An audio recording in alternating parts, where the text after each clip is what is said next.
Matthew 8:34 verses. When Jesus came down from the mountainside, large crowds followed him.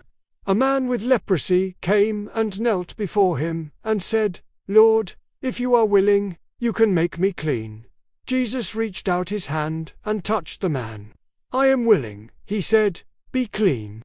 Immediately he was cleansed of his leprosy. Then Jesus said to him, "See that you don't tell anyone, but go, show yourself to the priest and offer the gift Moses commanded, as a testimony to them." When Jesus had entered Capernaum, a centurion came to him, asking for help. "Lord," he said, "my servant lies at home, paralyzed, suffering terribly." Jesus said to him, "Shall I come and heal him?"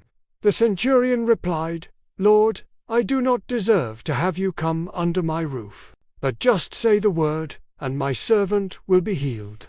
For I myself am a man under authority, with soldiers under me. I tell this one, 'Go,' and he goes, and that one, 'Come,' and he comes. I say to my servant, 'Do this,' and he does it."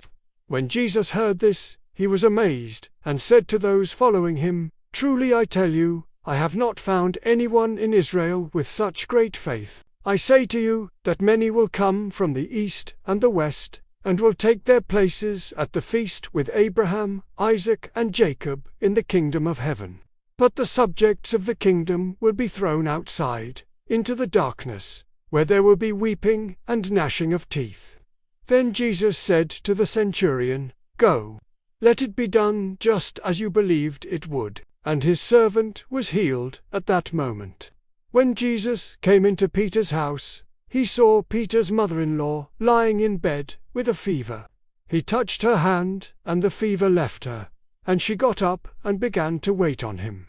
When evening came, many who were demon-possessed were brought to him, and he drove out the spirits with a word and healed all the sick. This was to fulfill what was spoken through the prophet Isaiah. He took up our infirmities and bore our diseases.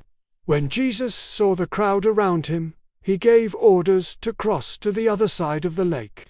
Then a teacher of the law came to him and said, "Teacher, I will follow you wherever you go." Jesus replied, "Foxes have dens and birds have nests, but the Son of Man has no place to lay his head."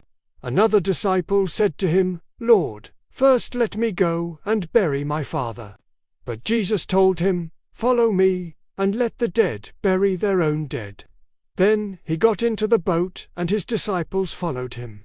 Suddenly a furious storm came up on the lake, so that the waves swept over the boat, but Jesus was sleeping. The disciples went and woke him, saying, "Lord, save us, we're going to drown." He replied, "You of little faith, why are you so afraid?" Then he got up and rebuked the winds and the waves, and it was completely calm. The men were amazed and asked, "What kind of man is this?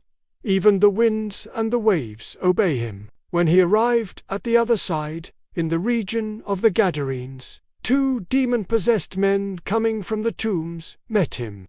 They were so violent that no one could pass that way. "What do you want with us, Son of God?" they shouted. "Have you come here to torture us before the appointed time?" Some distance from them, a large herd of pigs was feeding. The demons begged Jesus, "If you drive us out, send us into the herd of pigs." He said to them, "Go." So they came out and went into the pigs, and the whole herd rushed down the steep bank into the lake and died in the water. Those tending the pigs ran off, went into the town and reported all this, including what had happened to the demon-possessed men. Then the whole town went out to meet Jesus, and when they saw him, they pleaded with him to leave their region.